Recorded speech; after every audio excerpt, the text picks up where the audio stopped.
Invitamos a Ida Kemelmacher de Carlucci, doctora en Derecho y miembro de la Academia Nacional de Derecho y Ciencia de Buenos Aires y Córdoba. De las academias. Muy buena apreciación, senador. Sí, por favor.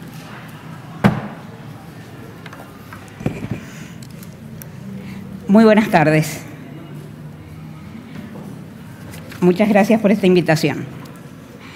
Explicaré por qué esta ley, porque yo espero que sea ley, primero, no viola el bloque de constitucionalidad, bloque que no está construido exclusivamente, como se pretende con simpleza quienes se oponen a esta ley, sobre el único pilar de la protección de la vida desde la concepción. Este no es el único pilar del bloque de constitucionalidad. Segundo, explicaré por qué esta ley no viola el federalismo. Y en tercer lugar, explicaré por qué esta ley no promueve el aborto ni la eugenesia.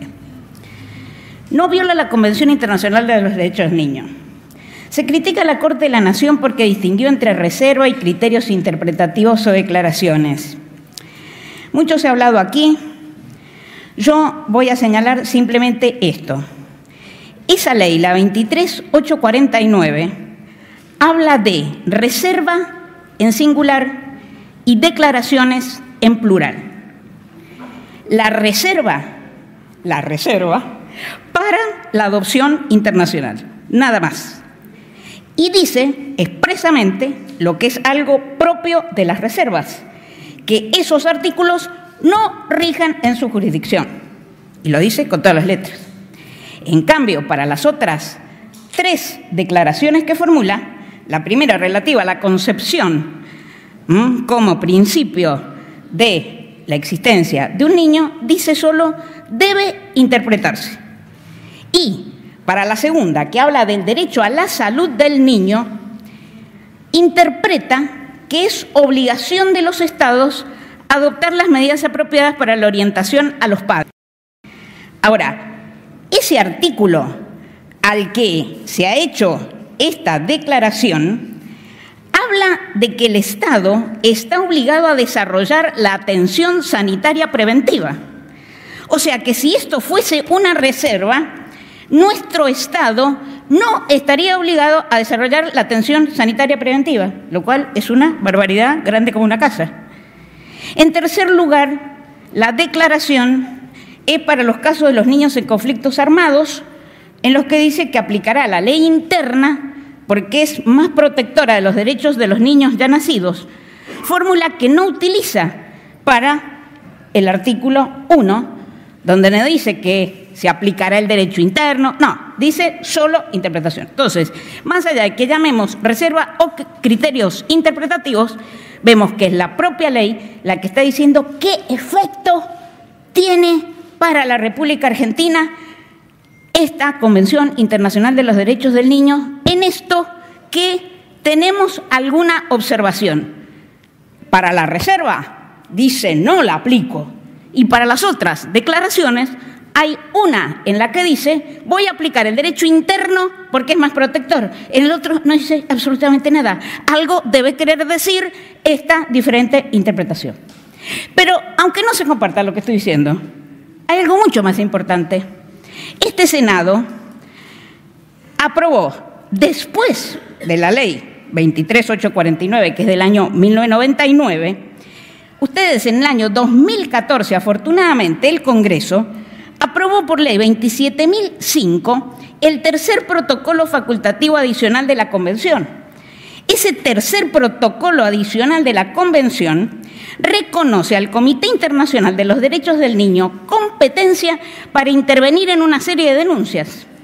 No puede dudar entonces que la República Argentina reconoce a ese comité fuerza interpretativa de la Convención Internacional de los Derechos del Niño, puesto que si le dio competencia para llevar adelante procedimientos que pueden concluir incluso en condenas a nuestro propio país, es evidente que le está dando facultades interpretativas de la Convención.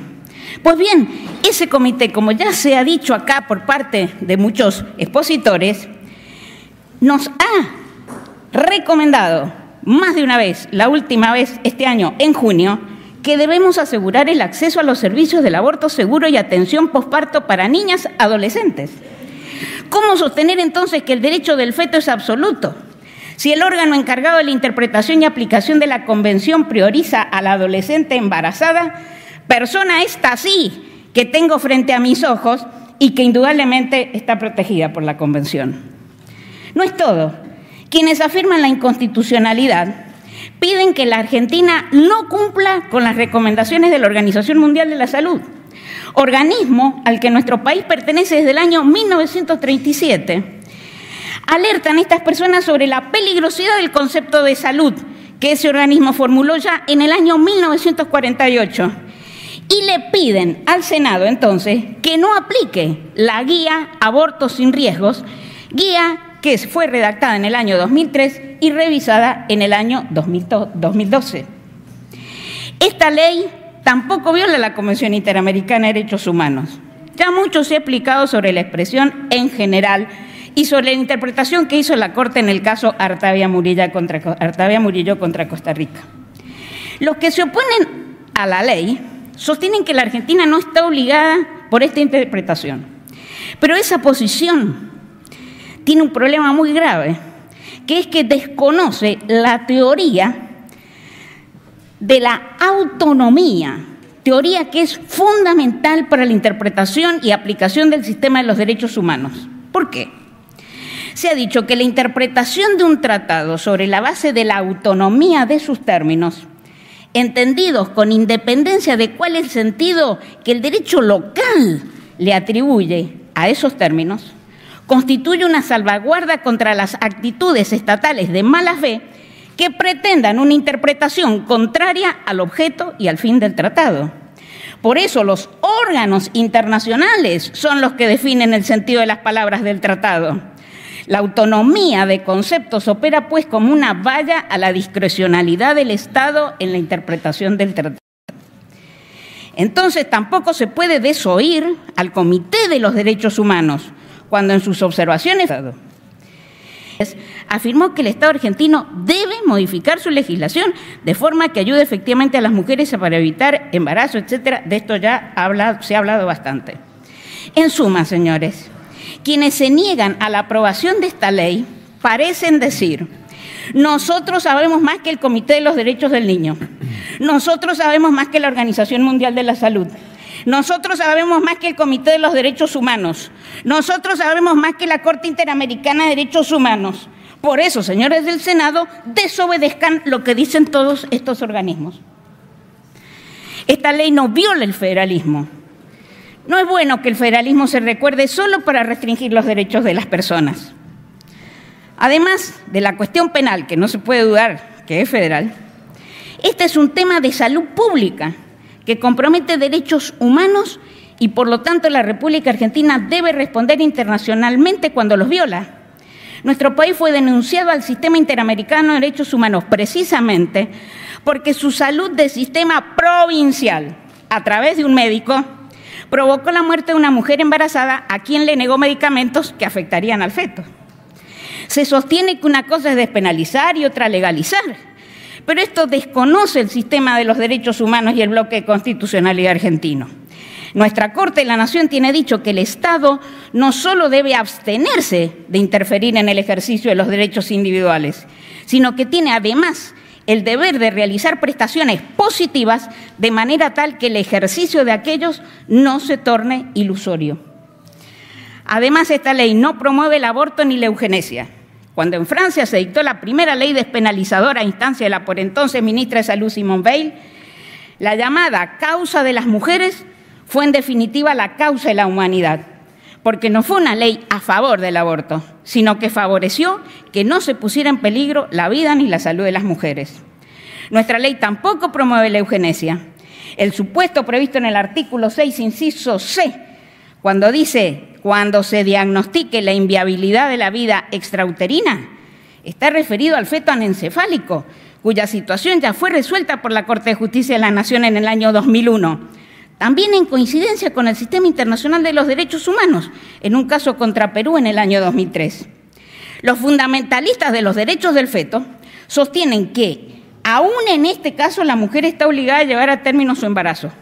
Pero precisamente esta posición es la prueba más elocuente del desconocimiento pleno de la mínima autonomía de la mujer sobre su cuerpo. En un régimen democrático nadie debe ser instrumento de otro, la mujer tampoco. Recuerdo para finalizar al gran humanista argentino, ese que tanto defendió la vida, que tantas vidas salvó en nuestro país. Me refiero al doctor Favaloro. Él dijo: los ricos defienden el aborto ilegal para mantenerlo en secreto y no pasar vergüenza. Estoy harto de que se nos mueran chicas pobres para que las ricas aborten en secreto. Se nos mueren nenas en las villas y en sanatorios hacen fortuna sacándoles la vergüenza de los vientres a las ricas. Con el divorcio decían que era el fin de la familia y solo fue el fin de la vergüenza de los separados ilegales. Con el aborto ilegal no habrá ni más ni menos abortos, habrá menos madres muertas. El resto es educar, no legislar. Gracias. Muchas gracias, doctora. Por favor, senador País. Doctora, quería hacerle dos consultas. Una, si en función del texto del proyecto venido de diputados, ¿cuál es su opinión de la llamada objeción de conciencia institucional? Si eso incluso es factible, como se la reclama, en tanto y cuanto estamos hablando de personas de existencia ideal, de instituciones y no de personas físicas, de profesionales de la salud. Y el segundo aspecto que me gustaría que usted brevemente, pero se puede explayar, es los derechos que puede invocar el padre o el presunto padre. El padre en el caso que existe un matrimonio, o el presunto padre en una situación de que la mujer antes de las 14 semanas decida recurrir al sistema de salud para interrumpir su embarazo. Esas dos cuestiones quisiera que usted, si se puede explayar un poquito. Muchas gracias, senador, por sus preguntas. Respecto a la primera, coincido con la opinión que virtió acá, que acaba de vertir el doctor Ricardo Gil Lavedra. La objeción de conciencia es una objeción justamente de conciencia, es decir, de las personas. Y esta ley respeta la objeción de conciencia de los profesionales y a mí me parece bien que así se la acepte, pero la objeción de conciencia no es de las instituciones. Si hay una institución en la que una persona va ahí y supongamos un hospital que depende de una universidad católica, imaginemos un caso concreto. Entonces va ahí y dice: yo quiero hacerme un aborto, y le dice: aquí no hay ningún médico que se lo pueda hacer, todos son objetores de conciencia. Muy bien, ese hospital, esa clínica, como en cualquier otro supuesto en el que se le peticione hacer una práctica médica que no comparte, porque los médicos no tienen por qué hacer una práctica médica que no comparten, bueno, generará la infraestructura necesaria para que esa persona sea trasladada a otro lugar donde sí puede hacerlo, nada más. Respecto a lo segundo, yo los quiero hacer reflexionar sobre lo siguiente. Cualquier cosa que se ponga en la ley respecto a estos presuntos derechos subjetivos o facultades del presunto padre va a generar una inmovilidad total de la ley. Piensen ustedes lo que es que le estemos diciendo al violador, al abusador, todos estos que son presuntos padres, vengan a decirme si están o no de acuerdo con esta interrupción del embarazo. Es una cosa absurda. Esto ya lo resolvió hace muchos años el Tribunal Constitucional italiano. En Italia, en el que en la ley de interrupción del embarazo no se requiere, como prácticamente ninguna ley, el consentimiento del marido, del compañero o lo que fuese, la Corte Constitucional italiana hace ya muchos años, más de 2 décadas, declaró que es constitucional la ley italiana cuando no requiere ese consentimiento. Muchas gracias. Senadora Brizuela y Doria. Gracias, presidente. Buenas tardes, doctora. Gracias por estar aquí. Quería preguntarle, conociendo su posición, ¿a partir de qué momento usted considera que la vida humana merece la protección de nuestro sistema jurídico? Y, en segundo lugar, si, como usted ha manifestado que es un derecho progresivo, no le estaríamos dando, no estaríamos aceptando y tolerando la existencia de un derecho absoluto, que sería el de la libertad de la mujer, y un derecho relativo, que sería el derecho a la vida, y cómo lo armonizamos a esto en nuestro sistema constitucional. En nuestro sistema constitucional, que sigue la Convención Interamericana de Derechos Humanos, no se duda que hay vida desde la concepción en principio. Y por eso, cuando hemos redactado el Código Civil y Comercial, hemos mantenido esa regla de la Convención Interamericana. La vida se protege desde la concepción. Pero a su vez, todos sabemos que los derechos no son absolutos, que esos derechos pueden entrar en conflicto con otros derechos. Cuando entran en conflicto con otros derechos, esos conflictos de derechos, la Corte lo ha enseñado, lo enseña la Corte Interamericana, todas las cortes constitucionales del mundo, deben resolver los conflictos sobre una regla que se llama de la proporcionalidad. Esa proporcionalidad, ¿qué significa? Significa que a cada uno de estos dos derechos yo le estoy poniendo restricciones. En el caso, por ejemplo, claro, del conflicto entre el derecho a la libre expresión de los medios de prensa, ¿sí?, y el derecho al honor, a mi intimidad. Ahí, ¿cómo ha solucionado ese conflicto nuestra Corte? Bueno, podemos o no estar de acuerdo, pero ¿cómo lo resolvió? Lo resolvió con la teoría de la real malicia. Entonces dijo, mire, si usted es un funcionario público, su derecho a la intimidad, al honor, va a estar más restringido que si es de una persona común. ¿Por qué? Porque hay un interés público en que si está el honor de ese funcionario público en discusión, bueno, la gente tiene que saber qué hace ese funcionario público. Si ese funcionario público roba, no roba, entonces el derecho a la libre expresión va a ser mucho mayor. ¿Y cómo lo concilio? ¿Es que no tiene derecho al honor el funcionario público? Sí lo tiene, pero le pido al otro que pruebe que por parte del periodista ha habido una actitud absolutamente desaprensiva. Entonces mantengo los dos derechos en equilibrio. ¿Qué pasa con el aborto cuando entra en conflicto este derecho de la madre? No digo de la madre, voy a decir el derecho de la mujer, el derecho de la mujer, cuando entra en conflicto con este derecho que también tiene el feto desde la concepción. Entonces aquí las leyes de muchísimos países del derecho comparado y el proyecto de ley que nosotros estamos acá analizando, dice, mire, primero va a haber una progresividad, ¿no es cierto? Entonces, primer límite que le voy a poner a ese presunto derecho absoluto al feto, que como hemos visto no es absoluto porque no hay derecho absoluto de nadie, ni usted tiene un derecho absoluto a la vida, tiene derecho de legítima defensa cuando yo vengo y la ataco y usted me mata y me priva de la vida. En el estado de necesidad hay muchísimas razones por las cuales está legitimado un sujeto vivo que le quita la vida a otro vivo. Entonces, vuelvo al aborto. En el aborto, ¿cómo tratamos de mantener ese principio de proporcionalidad? A través de dos criterios, ¿sí? ¿Cuáles son esos dos criterios? Uno, el de la mayor progresividad del desarrollo. Y otro, las causales, lo que las leyes de todo el mundo llaman indicaciones.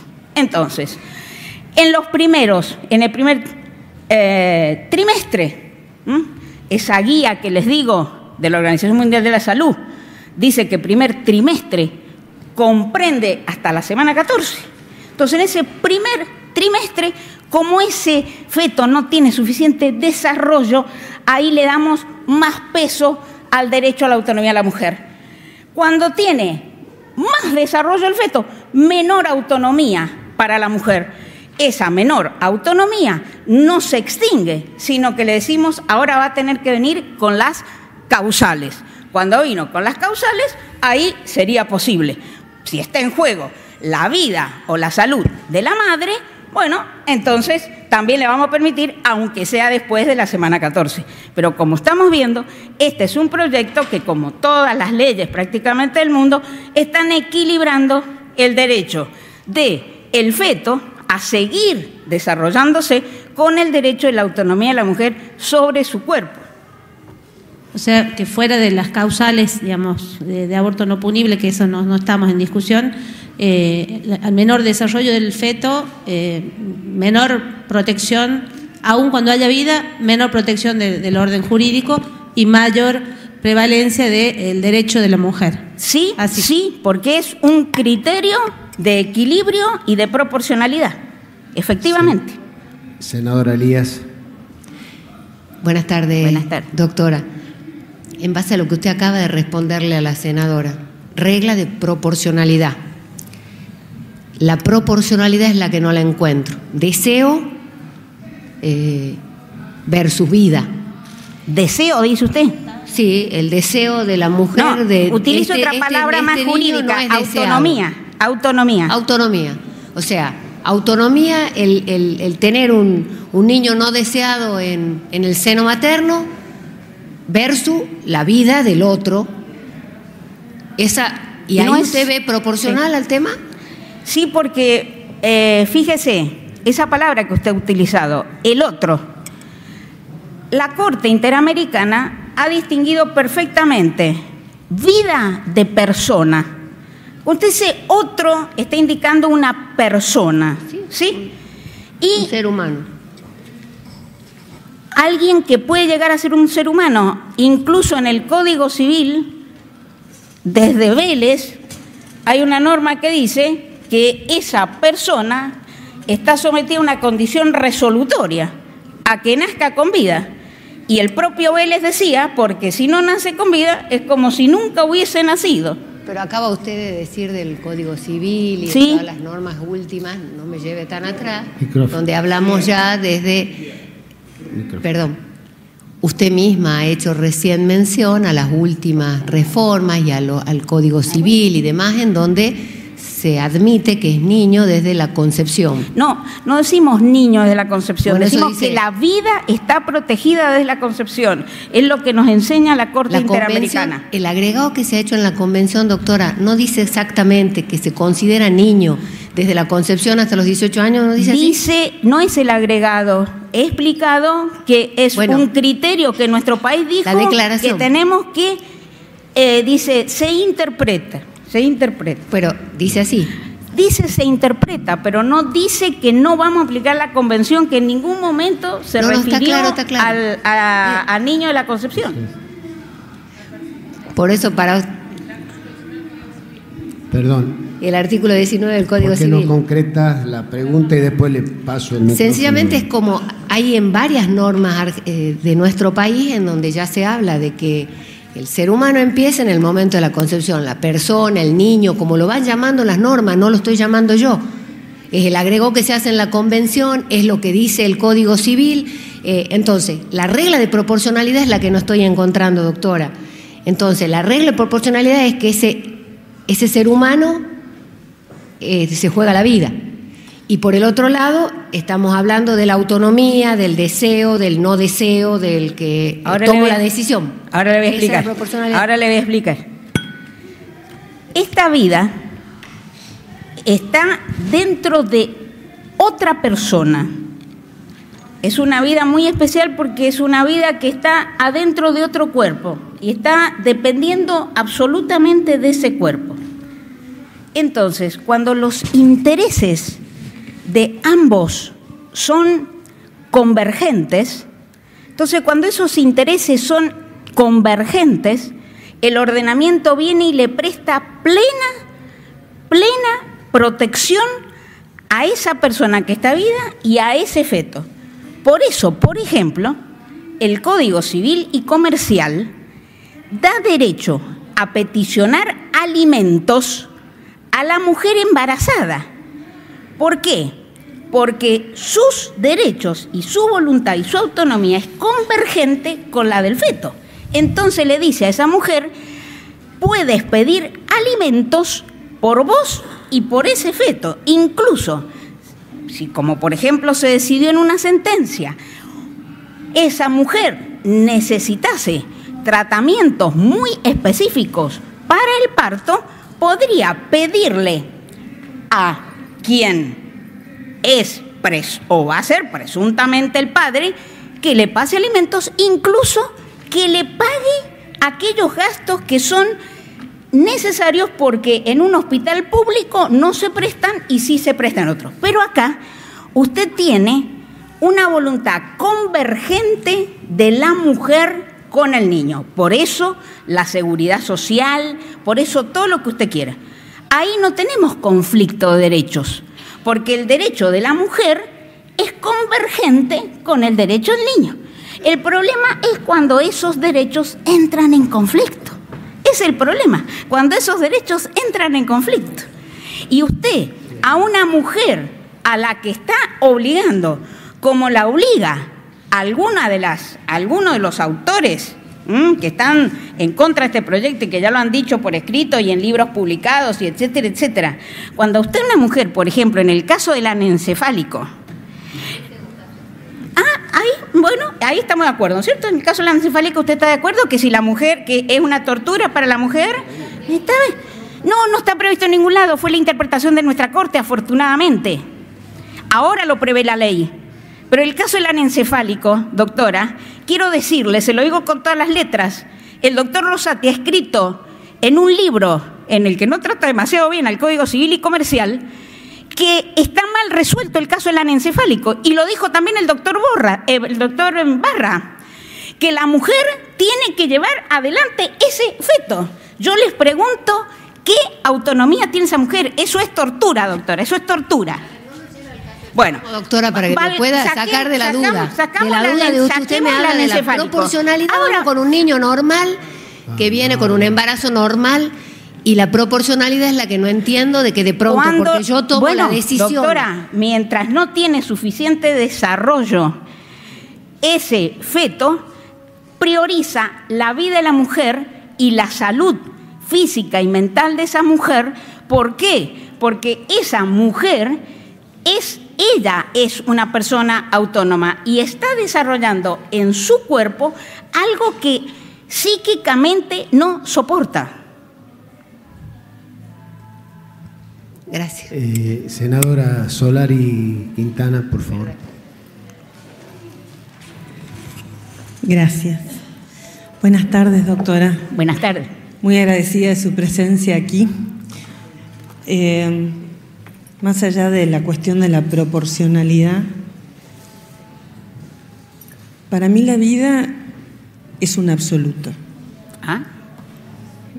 En el sentido de que o la hay o no la hay. ¿No es cierto? No sé, se lo pregunto. ¿La vida es un absoluto? ¿Existe o no existe? No importa el momento a partir del cual, porque no quiero entrar en una disquisición. Mire, doctora, yo no le quiero discutir a usted esa expresión, la vida es un absoluto. Lo que le puedo discutir es la protección de esa vida. Por eso, la protección jurídica de la vida no es un absoluto porque no es absoluto. Hacia ahí quiero ir porque me gustaría saber su opinión.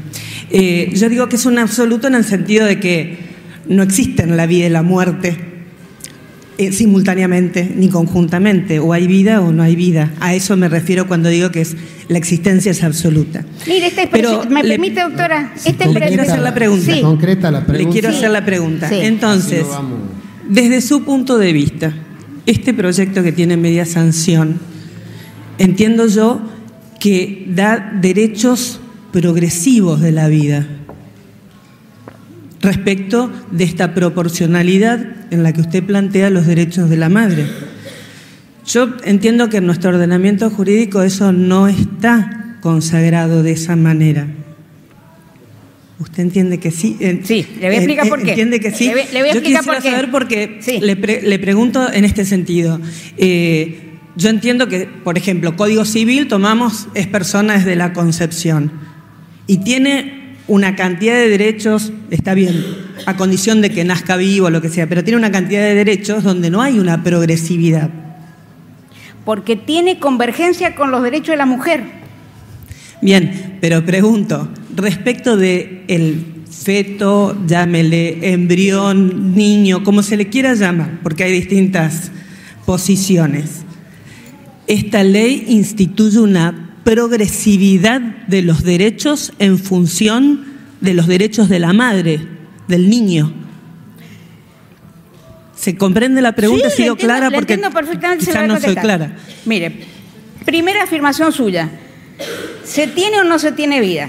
Bueno, esas afirmaciones también las podemos pronunciar respecto de muchos derechos. Por ejemplo, la Corte de la Nación hace muchos años, años 30, dijo, ¿se tiene o no se tiene vivienda? No es lo mismo que la salud, que tengo un poquito, puedo tener más, puedo tener menos. No. Aquí, de la vivienda, yo tengo o no tengo vivienda. O sea, esa afirmación, ¿se tiene o no se tiene vida? Nosotros la podemos expresar respecto de muchísimos otros derechos. Entonces, acá lo que estamos hablando de la protección jurídica de eso que se llama vida. Y que estamos todos de acuerdo que empieza desde la concepción. Todos estamos de acuerdo que la vida empieza de la concepción. Eso, doctora, no estamos dudando de eso. Pero, disculpe. Entonces, doctora, ¿me permite? Entonces, hay los derechos, no hay derechos absolutos, le insisto, ni siquiera el derecho a la vida de una persona que usted está viendo, que está mirando. Esa persona puede estar en un estado de necesidad, la famosa que estudiamos siempre en la facultad, ¿no es cierto?, de los dos que se agarran de la tabla, los dos náufragos que se agarran de la tabla, y hay uno que va a morir porque la tabla le soporta a uno y no el otro, y este que lo tira al otro al agua en esta necesidad. O sea, la vida puede entrar siempre en conflicto, una vida puede entrar siempre en conflicto con otro.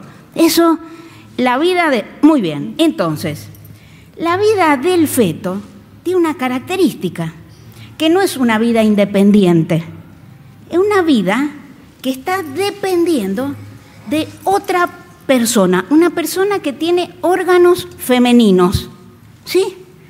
Entonces, esa persona que tiene órganos femeninos y que ha quedado embarazada, lleva adelante una vida. Acá de lo que estamos preguntándonos, lo que usted me pregunta a mí, es ¿qué protección le da el derecho a esa vida que no es independiente, que es una vida totalmente dependiente?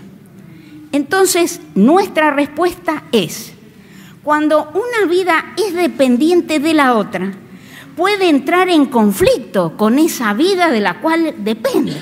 Esa mujer tiene esta persona de la cual esta mujer tiene una vida dentro, vida que depende de ella.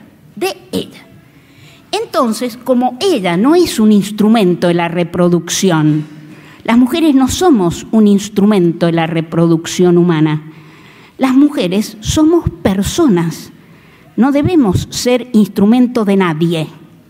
Entonces, esa mujer tiene, mientras ese feto no ha tenido un desarrollo muy extenso, mayores posibilidades de estar decidiendo que si ese feto ya tiene un gran desarrollo. Usted me va a decir, ¿hay personas de primera y de segunda? No es que haya personas de primera y de segunda, sino que los derechos pueden entrar en conflicto con personas con las cuales tenemos intereses convergentes y no. Yo no creo en el derecho absoluto de la mujer sobre su cuerpo y le voy a contar, si me permite, señor senador, sé que es muy tarde, pero 2 minutos para contar una historia. Lo primero que le tengo que decir es que en mi experiencia de jueza en la provincia de Mendoza, todos los casos que se judicializan, acá se habla mucho de la judicialización, que nos vamos a llenar de pleitos, que esto, que la otra. Señores, todos los pleitos que se judicializan es porque los médicos no aplican la ley. Y como no aplican la ley, se judicializan. Y los que se judicializan son todos de niñas adolescentes abusadas en su casa. Todos esos son los que se judicializan, las abusadas en su casa. Ahora voy a contar un caso para que ustedes vean que yo no soy defensora ultranza del cuerpo de la mujer para siempre. Una vez en una provincia patagónica, una mujer que se encuentra en un estado de vulnerabilidad absoluta, llega al hospital en su 8º, casi 9º mes de embarazo. El médico le dice, mire señora, este niño viene muy mal este parto, ¿sabe? Le vamos a tener que hacer una cesárea. ¿Cesárea a mí? Ah, no, a mí no me hacen cesárea. A mí no me hacen cesárea. El médico intenta explicarle, a lo mejor no le ha explicado lo suficientemente bien, y la mujer dice, a mí no me hacen cesárea, yo me voy.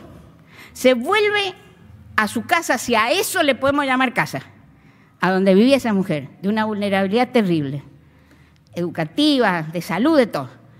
Se vuelve a su casa y el médico del hospital va y le cuenta al director del hospital lo que está pasando. Entonces el director del hospital plantea un amparo, le hace corta porque fue un caso muy, muy largo. Entonces el juez que tiene que resolver este asunto, ¿con qué se encontró? Se encontró con una mujer que por su vulnerabilidad, porque no sabía, porque es una ignorante, porque lo que usted quiera, no se quiere hacer una cesárea. Entonces el juez dispuso que a la mujer se la traiga al hospital y se haga la cesárea. Claro, cuando uno veía esa resolución, dice, pero estamos todos locos, el cuerpo de la mujer es inviolable, ¿cómo le van a obligar a la mujer a hacer una cesárea? Pero después usted se pone a pensar, ese niño, según el médico, tenía toda la posibilidad de nacer sano.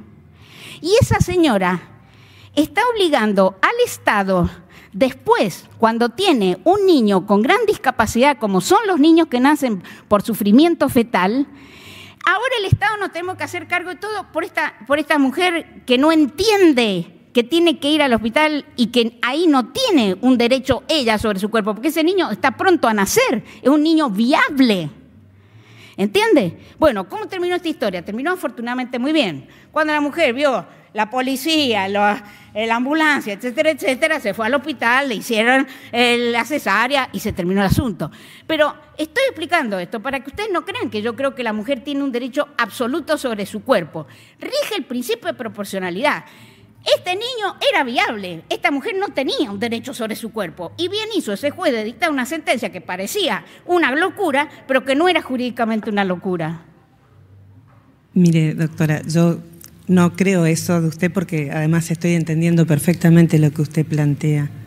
Cuando yo planteo que la vida es una realidad absoluta de existencia o no, y también le estoy diciendo desde el derecho, entonces para usted, esta ley lo que hace es, le da derechos progresivamente conforme va creciendo.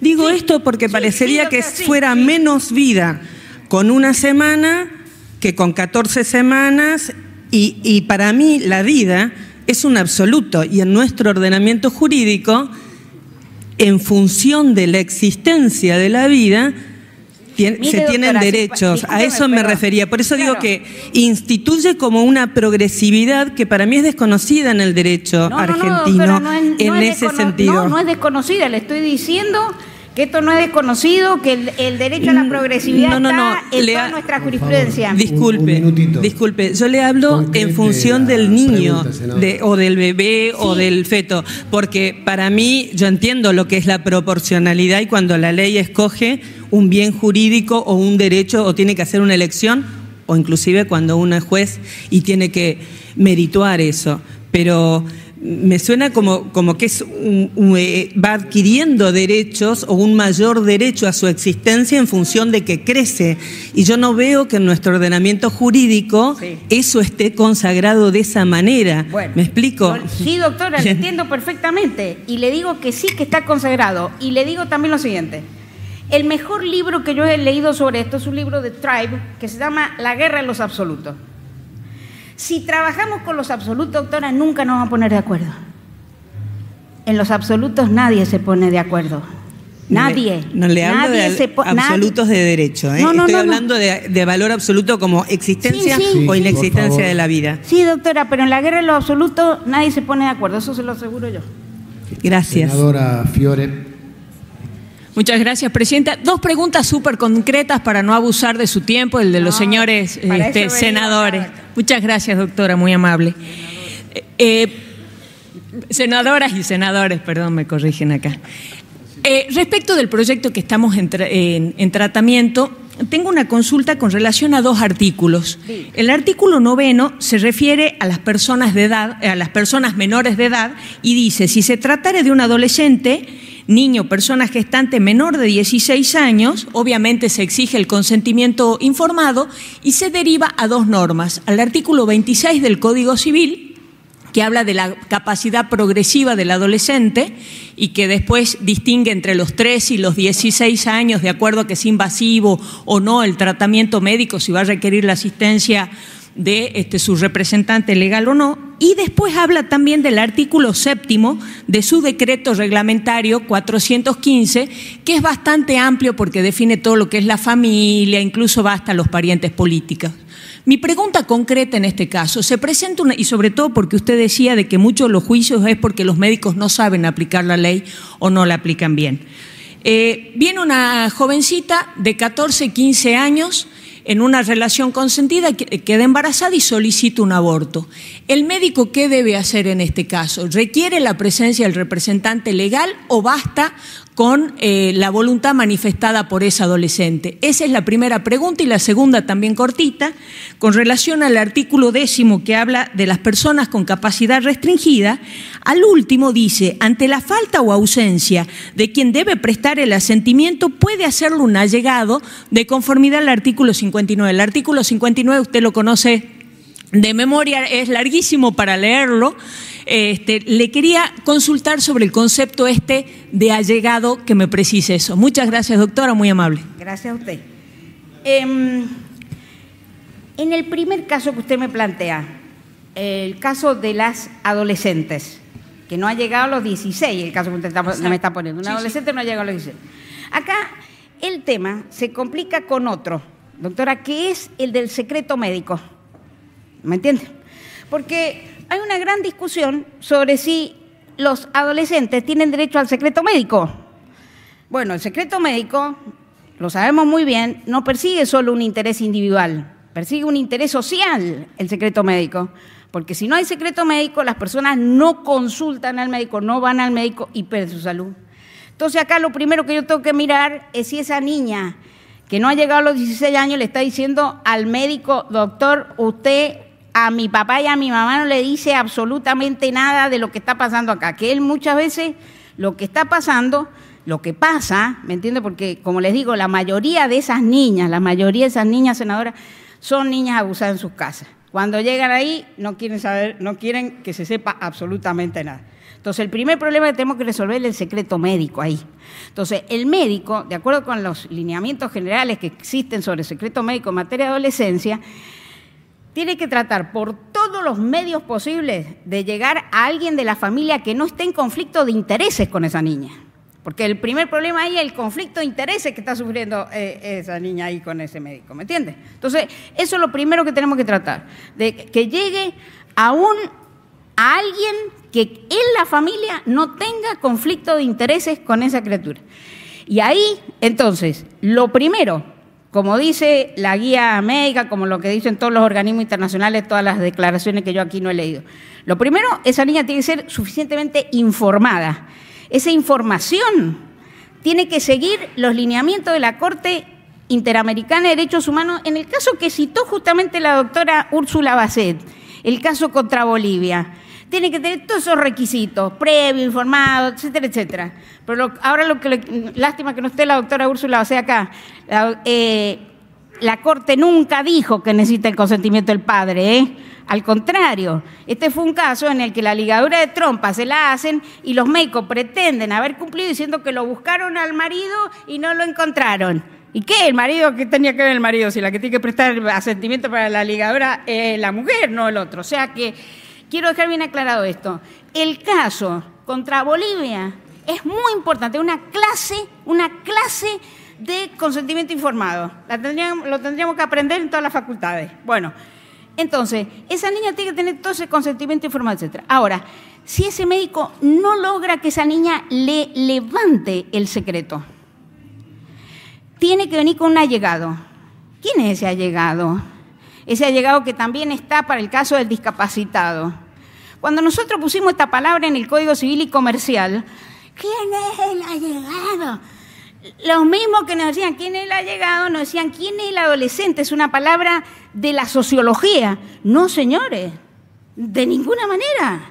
La palabra adolescente es una palabra que figura en tratados internacionales, es una palabra bien jurídica. Y el allegado forma parte de estas cosas que preguntaba recién aquí la senadora.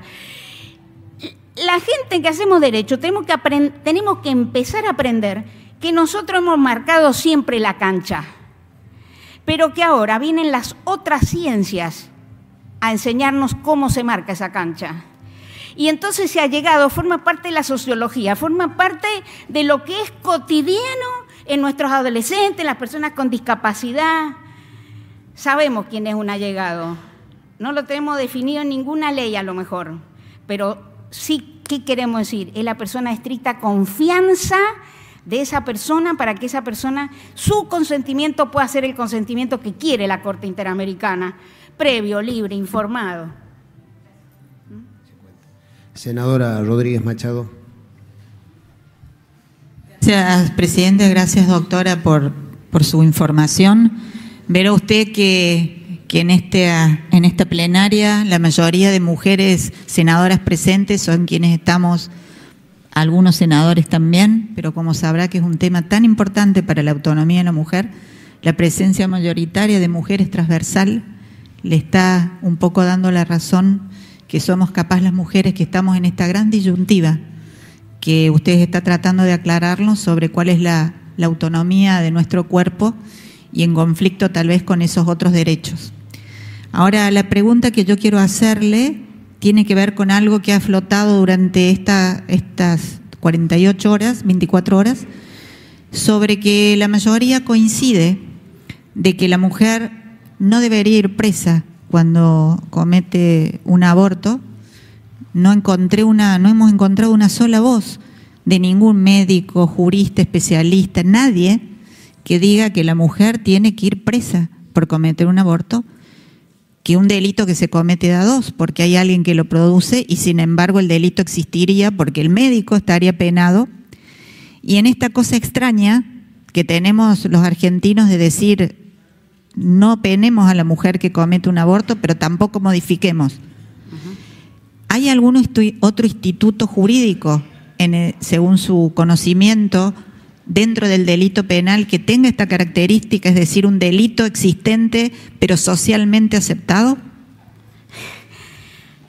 Yo no soy especialista en derecho penal, pero desde que íbamos a la facultad nos enseñaban las reglas del desuetudo, ¿no?